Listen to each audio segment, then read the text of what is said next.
Good evening class.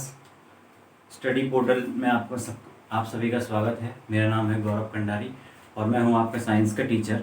ठीक है, तो इससे पहले हमने फिजिक्स का एक टॉपिक शुरू किया था और आज हम साइंस विषय के अंतर्गत केमिस्ट्री का एक टॉपिक शुरू करने जा रहे हैं।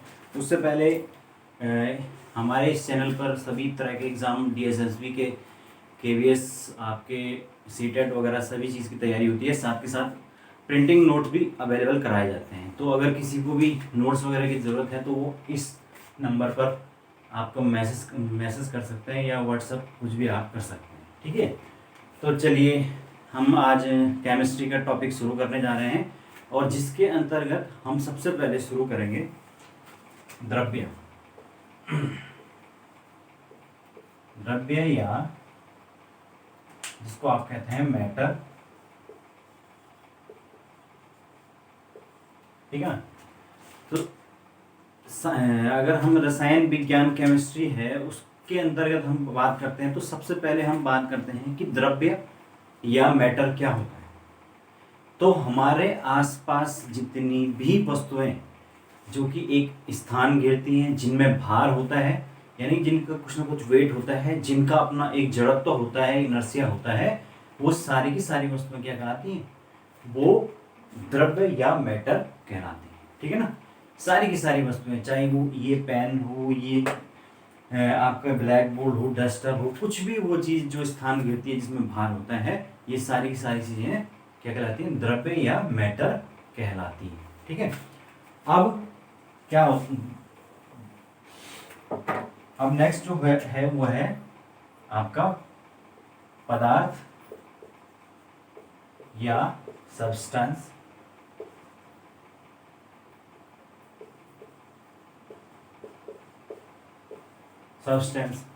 तो भाई हमने द्रव्य की बात की और सब्सटेंस क्या है? तो सब्सटेंस क्या है? जो द्रव्य है या मैटर है उसके जो अलग अलग प्रकार हैं वो ही क्या कहलाते हैं? सब्सटेंस या पदार्थ कहलाते हैं। कैसे?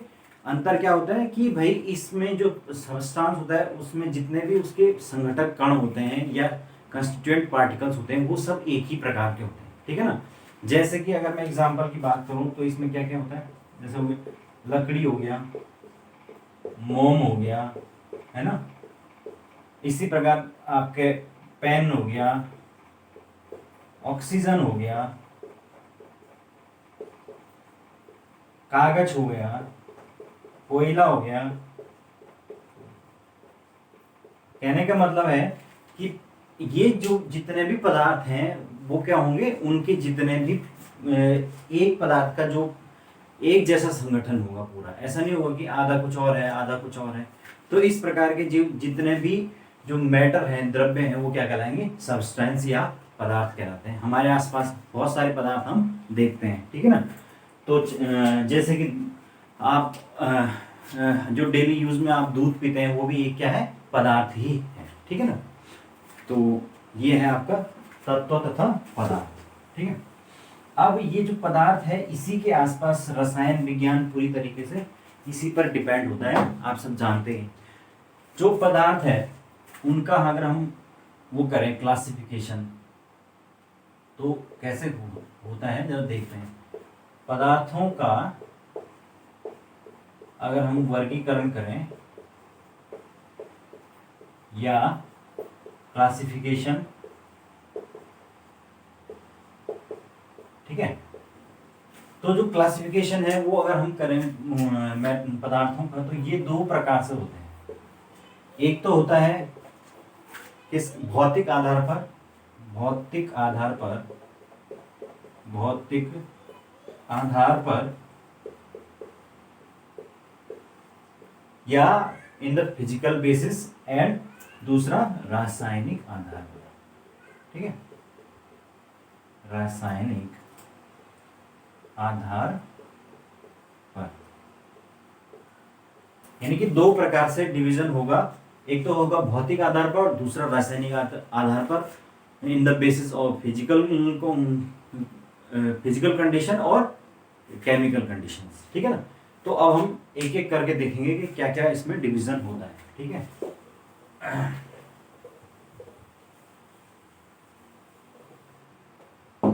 तो सबसे पहले देखते हैं पदार्थों का वर्गीकरण किसके बेस पे, आपका भौतिक अवस्था के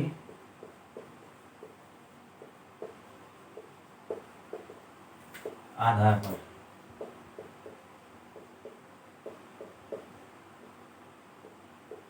तो भौतिक अवस्था के आधार पर पदार्थों को मुख्यतः 3 भागों में डिवाइड किया गया। 3 भाग जो आप बचपन से ही आपने कई बार सुना होगा और हम नॉर्मली हम पढ़ते आए हैं। वो 3 भाग कौन कौन से हैं?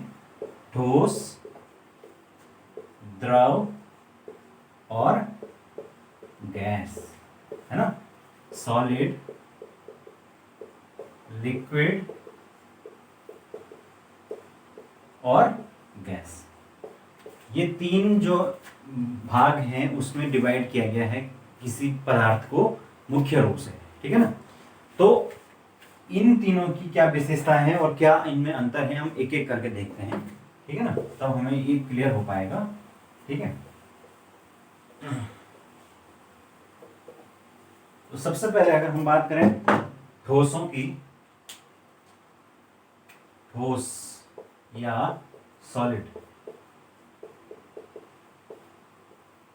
तो जो ठोस होते हैं वो कौन होते हैं?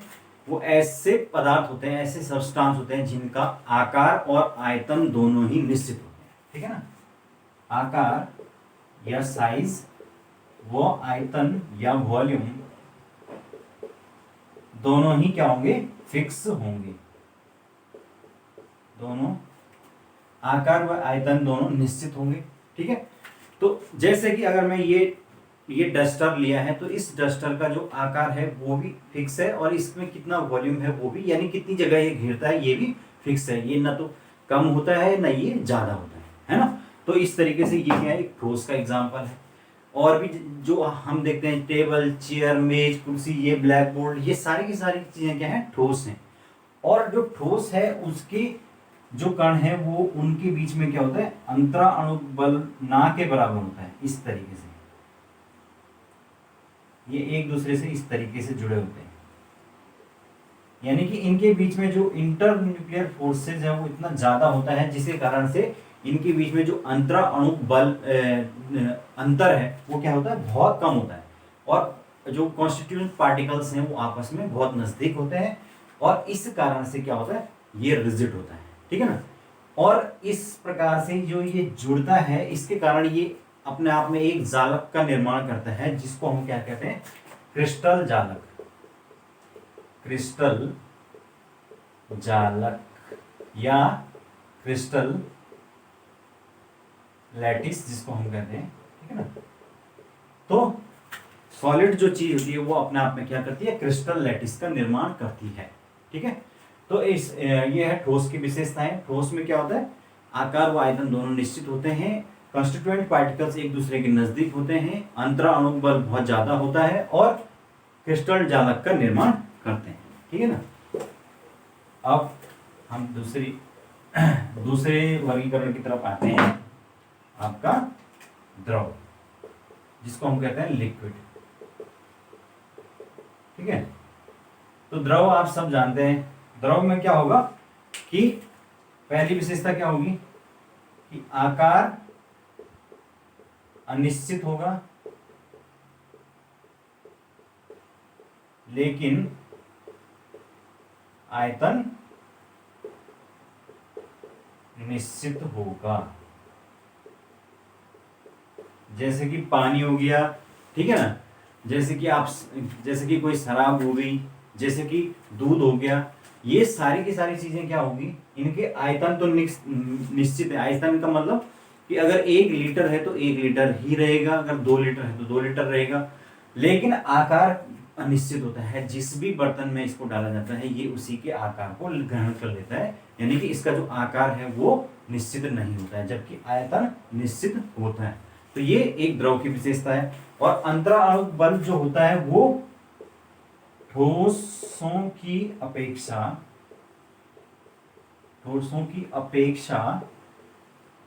कम होता है, कम होता है। यानी कि ठोसों में सबसे ज्यादा होता है, आप अभी देखा, और उसके मुकाबले इसमें कम होगा। इसमें कैसे होगा, ये सपोज इस तरीके से होगा, थोड़ा दूर दूर होंगे पार्टिकल्स एक दूसरे से, ऐसे दूर दूर होंगे, तो इस प्रकार का इसमें होगा, ठीक है ना, ये इस तरीके से। तो इस कारण से जो द्रव होते हैं उनमें क्या होता है, बहने का गुण होता है, क्योंकि जो अंतरा अणु बल है वो उतना ज्यादा स्ट्रांग नहीं है जितना कि ठोसों में होता है, और इस कारण से ये बह सकते हैं, ये मूव कर सकते हैं, ठीक है ना। तो ये इनकी विशेषता है, ठीक है, द्रव। अब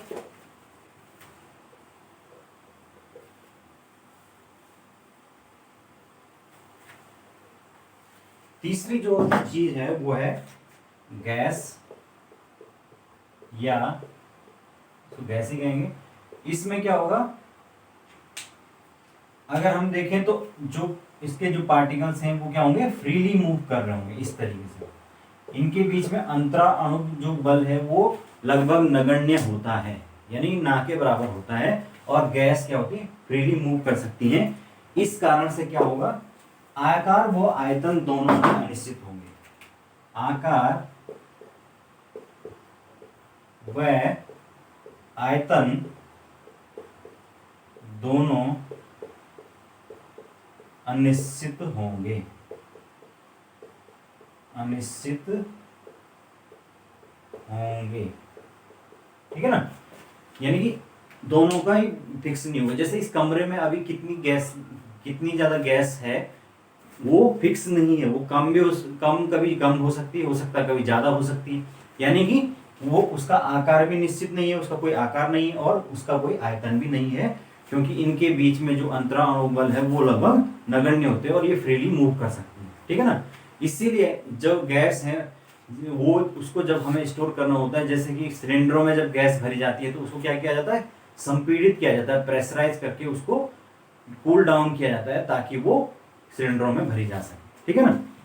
तो इस तरीके से ये आप हमने तीनों देखे फिजिकल आधार पर। और इसका जो परिवर्तन है वो कैसे होगा, ठोस,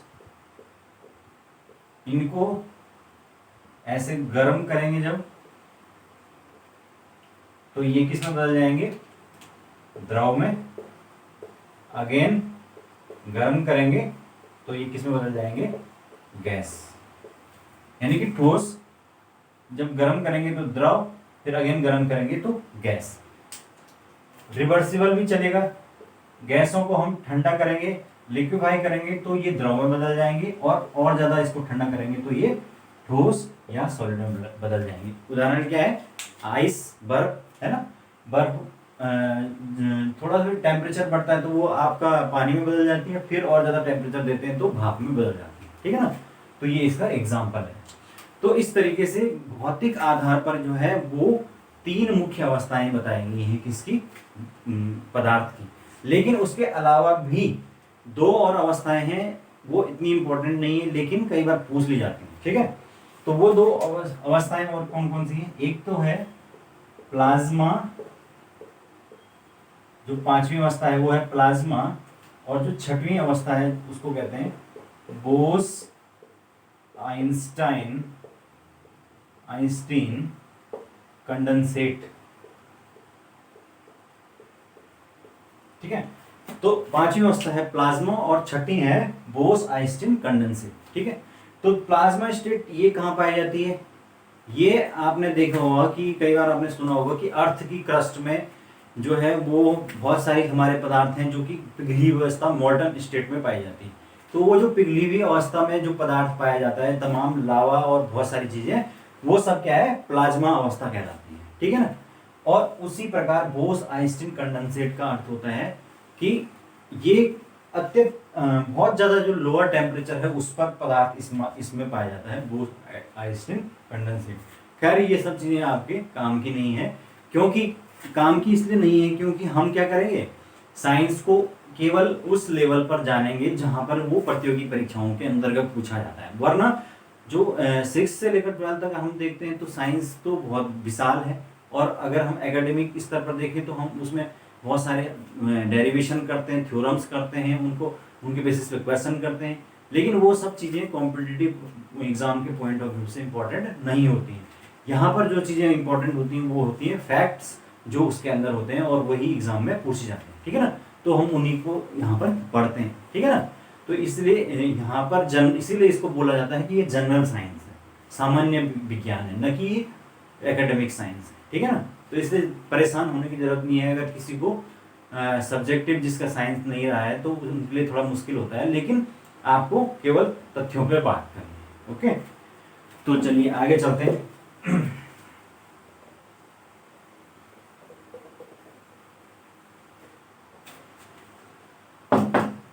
तो आगे भाई आगे, हाँ आगे अब क्या है, आगे हम बात करने वाले, हमने द्रव्य की बात की, पदार्थ की बात की, पदार्थों का वर्गीकरण कर रहे थे हम।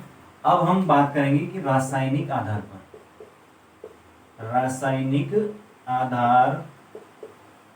पर वर्गीकरण। तो रासायनिक आधार पर जो वर्गीकरण होगा वो 3 प्रकार से होगा। एक होगा तत्व, दूसरा होगा यौगिक, और तीसरा होगा मिश्रण। जो तत्व है उसको हम कहते हैं एलिमेंट, यौगिक को हम कहेंगे कंपाउंड, और तीसरा कहेंगे हम मिक्सचर। तत्व, यौगिक और मिश्रण, ये 3 प्रकार से हम क्या करते हैं, रासायनिक रूप से क्या करते हैं, डिवाइड करते हैं। और ये काफी इंपॉर्टेंट है, इसलिए इनको अलग अलग ही हम एक एक करके देखेंगे, ठीक है। तो एक एक करके देख लेते हैं। सबसे पहले हम बात कर लेंगे तत्व की। तत्व या एलिमेंट। तो तत्व क्या होता है, तत्व एलिमेंट वो ऐसा पदार्थ है जो एक ही प्रकार के संघटक परमाणुओं या मॉलिक्यूल से मिलकर बना हुआ है, ठीक है ना। तो ये इसकी विशेषता क्या है, एक ही प्रकार के संघटक कणों या परमाणु या मॉलिक्यूल्स से मिलकर बने।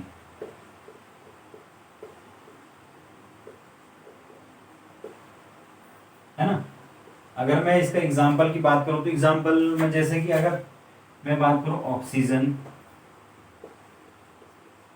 ऐसी अगर मैं मेटल की बात करूं, जैसे कि मैं कहूं आपका सोना, चांदी, लोहा, है ना, तांबा, तो ये सारे के सारे जो तत्व हैं ये क्या हैं, इनके भाई जो जैसे कि अगर मैं सपोज लोहे का एक टुकड़ा लेता हूं तो उस लोहे के टुकड़े में प्रत्येक चीज जो है वो एक ही प्रकार के जो मॉलिक्यूल्स हैं उनसे मिलकर बनी हुई है। ऐसा नहीं है कि अगर उसका एक टुकड़ा निकालेंगे तो वो अलग टाइप का होगा, दूसरा टुकड़ा निकालेंगे तो अलग टाइप का होगा। यानी कि पूरा का पूरा जो वो टुकड़ा होगा वो एक ही प्रकार के लोहे के जो मॉलिक्यूल हैं, आयरन के मॉलिक्यूल हैं, उनसे मिलकर बना हुआ है। तो इसीलिए उसको क्या कहते हैं, तत्व या एलिमेंट कहते हैं, ठीक है ना। और जो तत्वों और एलिमेंट्स है उसको भी फर्दर जो है वो हम क्या करते हैं, 2 प्रकारों में डिवाइड करते हैं, जो कि काफी इंपॉर्टेंट है। और वो प्रकार कौन कौन से हैं, पहला है धातु, जिसको हम कहते हैं मेटल, और दूसरे कहते हैं अधातु या नॉन मेटल।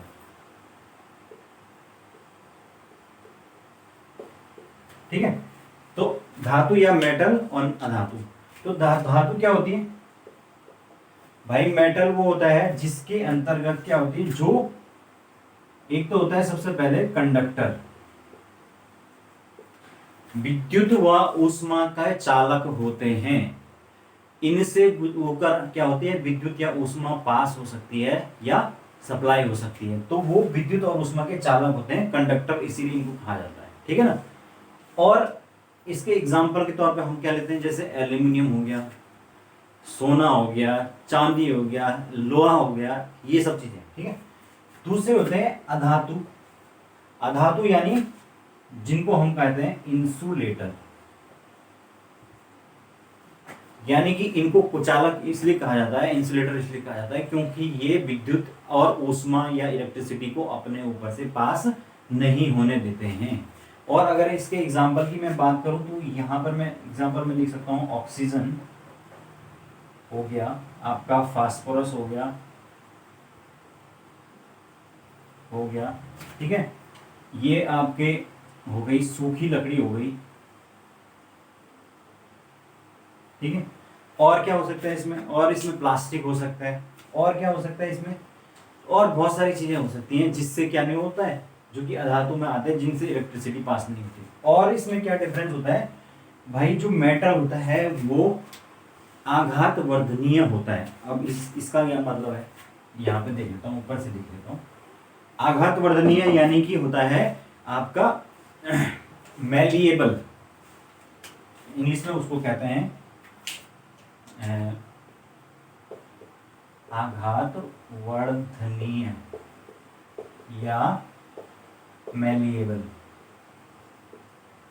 इसका मतलब है कि जो धातु होती है उसको जब हम पीटेंगे, उसको ठोकेंगे, तो वो क्या होगा, वो लंबे लंबे तारों में बदल जाएगा या चौड़ा हो जाएगा। उसको क्या कर सकते हैं हम, लंबी चद्दरों में ढाल सकते हैं, लंबे तार उसके बना सकते हैं खींच के, क्योंकि वो क्या है, आघात वर्धनीय है, आघात को सह सकता है। जबकि जो अधातु होती है वो क्या होती है, ब्रिटल, ब्रिटल या भुरभुरी जिसको कहते हैं। जब हम इस पर उसको मारेंगे, इसको पीटेंगे, इसको हथौड़े से मारेंगे अधातु को, तो ये क्या होगा, टुकड़ों में टूट जाएगा और चूरे चूरे हो जाएगा। तो ये अधातु होता है, इसमें क्या नहीं होती, आघात वर्धनीयता का गुण या मैलिएबिलिटी नहीं होती है, ठीक है ना। तो ये इंपॉर्टेंट अंतर है कि मेटल और नॉन मेटल के बीच में। जो मेटल होते हैं वो, उनसे हम लंबे, जैसे कि एल्युमिनियम हो गया आपका, एल्युमिनियम से हम लंबे लंबे तार बना सकते हैं, ठीक है ना। लेकिन अगर वही कोई चीज ऐसी है, सूखी लकड़ी है या प्लास्टिक है या ये फास्फोरस है, तो इससे क्या नहीं होगा, इसको हम अगर पीटेंगे तो ये क्या होगा, टुकड़ों में टूट जाएगा। लेकिन इससे हम किसी भी प्रकार के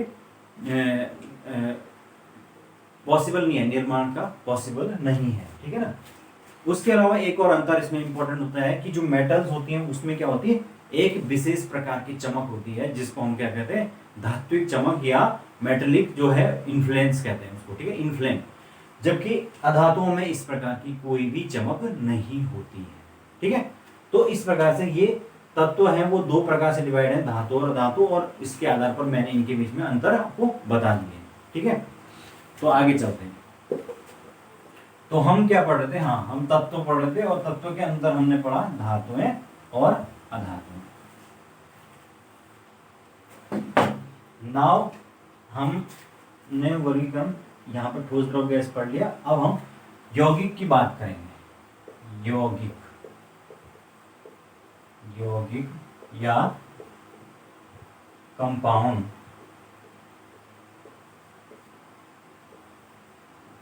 ओके, तो यौगिक या कंपाउंड भी क्या होता है, यौगिक से ही लग रहा है, कंपाउंड यानी कि जो एक या दो से ज्यादा जो तत्व हैं वो आपस में एक निश्चित अनुपात में क्या करेंगे, संयोग करेंगे, उनका एडिशन होगा, तब जाके क्या होगा, यौगिक का निर्माण होगा। तो लिख देता हूं मैं, दो या दो से अधिक तत्वों का निश्चित अनुपात में संयोग या एडिशन। दो या दो से अधिक तत्वों का निश्चित जो अनुपात है उसमें जो संयोग होता है उससे क्या बनता है, यौगिक बनता है। फॉर एग्जाम्पल जैसे कि H2O जिसको हम कहते हैं वाटर। आप सब जानते हैं कि वाटर में क्या होते हैं, 2 molecules of hydrogen and 1 molecules of oxygen. तो ये जो रेशियो है 2:1, अगर मैं भार की बात करूं तो ये हाइड्रोजन का 1 होता है और ऑक्सीजन का 8 होता है। तो वो 1:8, 1:8, यानी कि ये जो रेशियो है ये हमेशा क्या होगा, फिक्स होगा। चाहे वो आप यहाँ का पानी लें या सातों महाद्वीपों में किसी भी और महाद्वीप का पानी ले लें, तो वो क्या होगा, इसी प्रकार के अनुपात में होगा, 2:1 में। यानी कि उसमें ये जो कंपोजिशन है ये क्या होगा, फिक्स होगा हाइड्रोजन और ऑक्सीजन में। तो इस वजह से जो ये वाटर है वो क्या है, एक यौगिक है, कंपाउंड है। तो अब आप समझ गए होंगे तो दोनों के बीच में क्लियर अंतर है। तत्व जो होता है उसमें एक ही प्रकार के कंपाउंड होते हैं, जैसे कि इसमें ऑक्सीजन और हाइड्रोजन दो अलग अलग तत्व हैं, लेकिन उन दोनों का जब एक निश्चित अनुपात में एडिशन होगा तो तब उससे क्या बन गया, आपका यौगिक बन गया या कंपाउंड बन गया। ठीक है, तो ये इतना सा अंतर है इसमें। चलिए, तो अब आप समझ गए हैं इसको, और देखते हैं।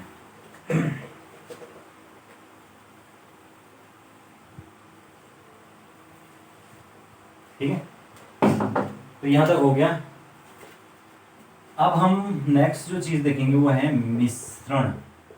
मिश्रण या मिक्सचर, है ना। तो मिश्रण या मिक्सचर का क्या मतलब होता है कि दो या दो से अधिक जो तत्व हैं उनको किसी भी अनुपात में अगर हम मिला दें, ऐसे ही उठा के रैंडमली उठा के मिला दें, तो वो क्या बन जाएगा, मिश्रण या मिक्सचर बन जाएगा। ठीक है ना, किसी भी अनुपात में, कोई भी अनुपात नहीं लिया जाएगा, बस इसमें मिला दिया जाएगा और वो क्या बन जाएगा, मिश्रण बन जाएगा। और ये भी दो प्रकार के होते हैं, एक तो होता है पहला समांगी, समांगी, और दूसरा होता है विषमांगी। अगर मैं इंग्लिश की बात करूं तो ये होता है होमोजीनियस और ये होता है हेटेरोजीनियस। हेटेरोजीनियस यानी कि दो प्रकार से डिवाइड होगा, होमोजीनियस और हेटेरोजीनियस। क्या होता है, सबसे पहले हम देखेंगे कि समांगी मिश्रण क्या होता है। भाई समांगी, होमो का मतलब ही लग रहा है कि एक समान, यानी कि ऐसा मिश्रण जो आपस में जिसके संघटक कण एक समान हो गए, एक समान हैं, इस प्रकार से वो एक दूसरे में मिश्रित हो गए हैं कि वो सारे के सारे संघटक कण एक समान होते हैं। अब इसको एग्जांपल से समझ लेते हैं। जैसे कि अगर मैं एक चम्मच चीनी को क्या घोलूं, पानी में घोलूं, या नमक को पानी में घोलूं, तो ये क्या है, मैंने कोई अनुपात तो नहीं लिया, ये क्या बनाया, मिश्रण बनाया, किसी भी अनुपात में उसको मिला दिया, कितना भी मिला दिया। लेकिन एक बार वो मिक्स हो गया तो क्या होगा, पूरा का पूरा पानी, जितना भी गिलास होगा या बोतल होगा, वो सब सारा का सारा क्या होगा, एक प्रकार, एक समान रूप से क्या होगा, उतना ही नमकीन होगा या उतना ही मीठा होगा। समझ गए, क्योंकि वो उसमें घुल चुका है ना, तो वो होमोजीनियस है। जबकि अगर मैं विषमांगी या हेटेरोजीनियस की बात करूं, तो अगर मैं लूं किसमें, इसमें एग्जांपल के तौर पे मैं लेता हूं बालू और चूना, है ना।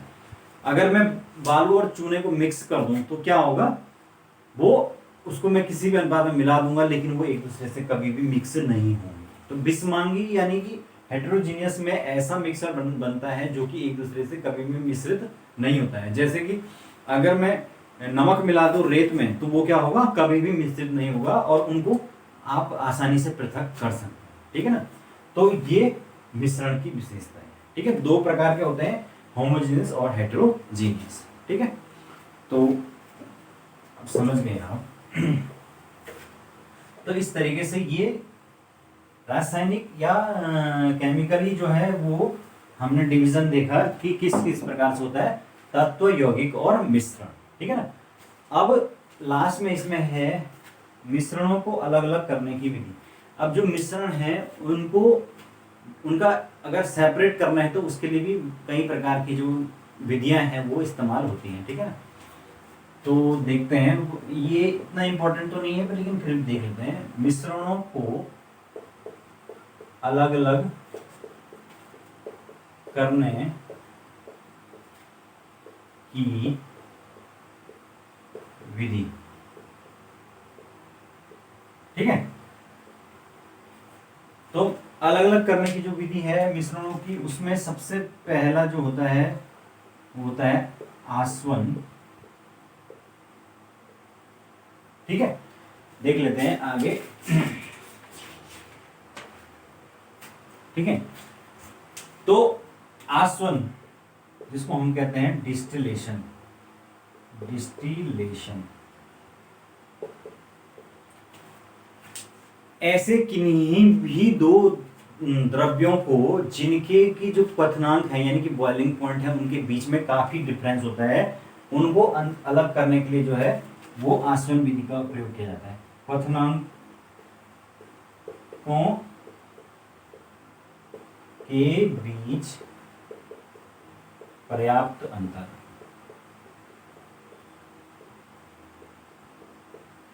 क्वथनांक यानी कि बॉइलिंग पॉइंट। तो अगर बॉइलिंग जो पॉइंट्स हैं उनके बीच में पर्याप्त अंतर हो तो उनको अलग किया जाता है आसवन विधि या डिस्टिलेशन से। तो कैसे भाई, सपोज दो द्रव हैं वो एक दूसरे में मिक्स हैं और एक का जो है वो 50 डिग्री सेल्सियस पे, दूसरा का 70 डिग्री सेल्सियस पे। तो क्या करेंगे हम, एक साथ उनको क्या करेंगे, गर्म करेंगे और उस तापमान तक जहां पर कि पहला वाला जो द्रव्य है वो बॉयल होने लगेगा, वो अलग हो जाएगा, वो वाष्प में परिवर्तित होगा, उसको दूसरे एक नली के द्वारा दूसरे बर्तन में ट्रांसफर हो जाएगा और वहां पे क्या करेंगे, उसका पुनः संघनन होगा या कंडेंसेशन होगा और उसको दूसरे बर्तन में प्राप्त कर लिया जाएगा। ठीक है ना। तो इस तरीके से आसवन या डिस्टिलेशन हो जाएगा और हमें दूसरे बर्तन में वो शुद्ध रूप से वो द्रव्य प्राप्त होगा। ठीक है। अब तो इसलिए ये जो विधि है ये इस्तेमाल होती है अलग अलग चीजों में, जो ऐसे द्रव्य होते हैं जिनकी क्वथनांकों के बीच में अंतर होता है। अब नेक्स्ट जो दूसरी विधि आती है वो है क्रिस्टलन। क्रिस्टलन या क्रिस्टलाइजेशन। ठीक है। तो ये जो विधि है ये अशुद्ध ठोसों को पृथक करने के लिए होता है। यानी कि कोई सॉलिड है लेकिन वो क्या है, अशुद्ध है, इम्प्योर है, तो उसको क्या करते हैं, उसमें हम एक विशेष प्रकार का विलायक या सॉल्वेंट मिलाते हैं और उसके बाद क्या करते हैं, उसको गर्म करते हैं। जब वो गर्म होता है तो उसके बाद क्या होता है, उसमें जो जितनी भी वो अशुद्धियां होती है इस सॉलिड के अंदर वो उस सॉल्वेंट में घुल जाती हैं और जो शुद्ध इसमें ठोस होता है वो अलग से दूसरे बर्तन में प्राप्त होता है और उसका क्या बनते हैं, वहां पर छोटे छोटे क्रिस्टल बन जाते हैं। यानी कि जो शुद्ध ठोस है वो क्रिस्टल की फॉर्म में हमें मिलता है और अशुद्धियां जो है उस सॉल्वेंट के अंदर घुल जाती हैं और उनको अलग कर लिया जाता है। तो इस प्रकार से अशुद्ध जो ठोस है उनको अलग करने के लिए इस विधि का इस्तेमाल होता है। ठीक है। तो ये उसके बाद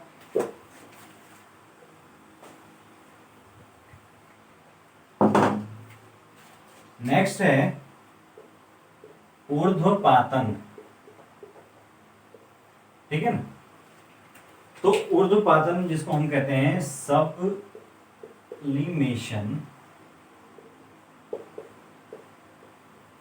ऊर्ध्वपातन या सब्लिमेशन। तो ऊर्ध्वपातन आपने सुना होगा कि कुछ ठोस ऐसे भी होते हैं जो कि क्या करते हैं, सीधे सीधे ठोस से द्रव में नहीं आते हैं बल्कि ठोस से सीधा के सीधा गैस की अवस्था में परिवर्तित हो जाते हैं। जैसे कि आपने नेफ्थलीन जिसको आप कपूर कहते हैं आम भाषा में, तो वो क्या होता है, सीधे ठोस अवस्था से गैस अवस्था में परिवर्तित हो जाता है।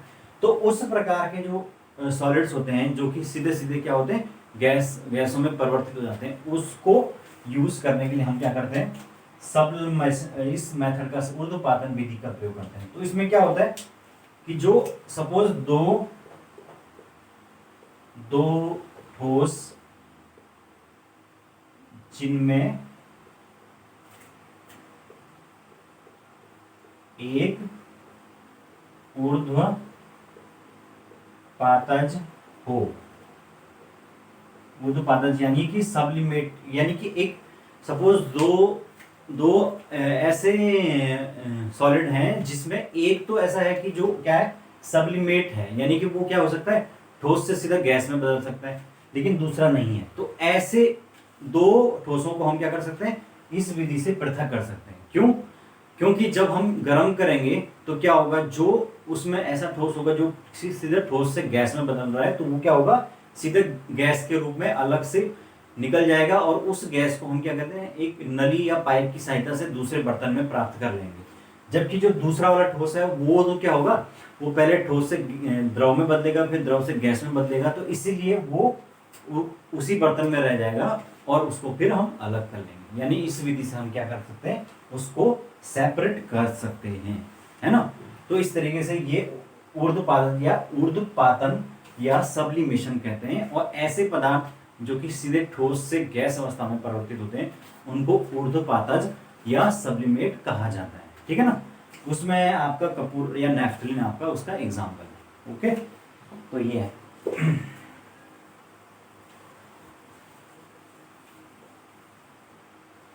आगे देखते हैं। तो इसमें इतनी, वैसे तो इंपॉर्टेंट विधियां यही हैं, लेकिन इसके अलावा भी एक और विधि है जिसको हम कहते हैं प्रभाजी आसवन, जिसको हम कहते हैं स्टीम डिस्टिलेशन। एक तो होता है डिस्टिलेशन और दूसरा होता है स्टीम डिस्टिलेशन, ठीक है ना। प्रभाजी आसवन या स्टीम डिस्टिलेशन, स्टीम नहीं sorry fractional distillation, fractional distillation. तो ये आसवन और इसमें क्या अंतर है भाई, ये ऐसे द्रवों को अलग करने के लिए प्रयोग होगा जिनके क्वथनांकों या बॉइलिंग पॉइंट्स के बीच बहुत कम अंतर होगा, बहुत कम अंतर होगा। जितने भी हमारे जो द्रव्य जमीन के अंदर से निकाले जाते हैं, पेट्रोल, डीजल,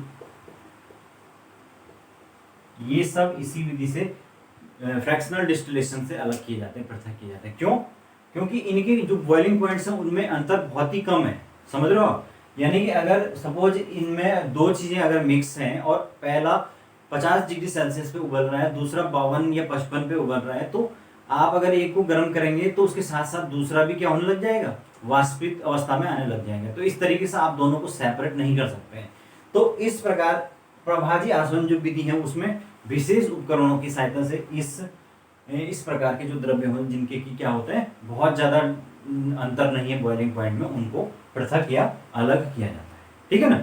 तो इस तरीके से ये प्रभाजी आसवन है। तो ये सारी विधियां इसमें हो चुकी हैं, ठीक है। तो इस तरीके से हमने अब देख लिया कि मिश्रण जो है वो किन किन विधियों से किया जाता है। तो आज के लिए हमने क्या क्या पढ़ा, द्रव्य यानी कि मैटर। मैंने बताया आपको कि मैटर क्या होता है कि हमारे आसपास जितनी भी चीजें हैं, जितनी भी वस्तुएं जो स्थान गिरती हैं, जिनमें भार होता है, वो सब के सब मैटर है। उसके बाद पदार्थ भी क्या होते हैं, पदार्थ या सबस्टांस मैटर के ही भाग होते हैं, लेकिन उनका अपना एक फिक्स संगठन होता है, ठीक है। उसके बाद पदार्थों को हमने वर्गीकृत किया, सबस्टांसों को अलग अलग प्रकार से, भौतिक प्रकार से किया और रासायनिक रूप से किया। तो भौतिक रूप से जब हमने उनको डिवाइड किया तो ठोस, द्रव, गैस में डिवाइड किया। उसके अलावा चौथी जो और पांचवी अवस्था मैंने आपको बताया कि प्लाज्मा अवस्था और बोस आइंस्टीन कंडेंसेट। उसके अलावा फिर आगे मैंने बताया आपको कि रासायनिक रूप से क्या होते हैं, तत्व होते हैं, एलिमेंट्स, दूसरा होते हैं आपके यौगिक या कंपाउंड, और तीसरे होते हैं आपके मिश्रण या मिक्सचर होते हैं, ठीक है। तो मिश्रण के भी फिर मैंने दो प्रकार आपको बताया कि होमोजीनियस और हेटेरोजीनियस, समांगी और विषमांगी। और फाइनली जो मिश्रण है उनके अलग अलग करने की विधियां होती हैं। कौन सी, क्रिस्टलन होता है, आसवन या डिस्टिलेशन होता है, स्टीम फ्रैक्शनल डिस्टिलेशन होता है, और ऊर्ध्वपातज या सब्लिमेशन होता है। तो इस तरीके से ये पहला चैप्टर आपका समाप्त होता है। काफी इंपॉर्टेंट चैप्टर है। आई होप आप लोगों को समझ आया होगा। चलिए, थैंक यू क्लास।